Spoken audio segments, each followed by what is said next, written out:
তরুণ উদ্যোক্তাদের উদ্ভাবনী উদ্যোগ প্রদর্শন এবং সম্ভাব্য বিনিয়োগকারীদের সঙ্গে সংযোগ স্থাপনের সুযোগ করে দিয়েছে আন্তর্জাতিক প্রতিষ্ঠান জেসিআই বাংলাদেশ। শনিবার বসুন্ধরা কনভেনশন সেন্টারে তরুণ উদ্যোক্তাদের নিয়ে 2 দিনব্যাপী সেমিনারের আয়োজন করা হয়, যেখানে উদ্যোক্তাদের চ্যালেঞ্জ মোকাবিলায় নানা পদক্ষেপ নিয়ে আলোচনা করেন অতিথিরা। আন্তর্জাতিক প্রতিষ্ঠান জেসিআই বিশ্বে 110টি দেশে তরুণদের কর্মসংস্থান গড়তে সহায়ক হিসেবে কাজ করছে।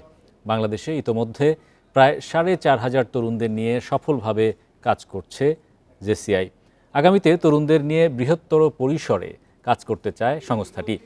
এই সফল আয়োজনের পর ভবিষ্যতে ব্র্যান্ডিং বাংলাদেশ সামিটকে বার্ষিক ফ্ল্যাগশিপ উদ্যোগ হিসেবে আরও সমৃদ্ধ করার ঘোষণা দেয় জেসিআই বাংলাদেশ।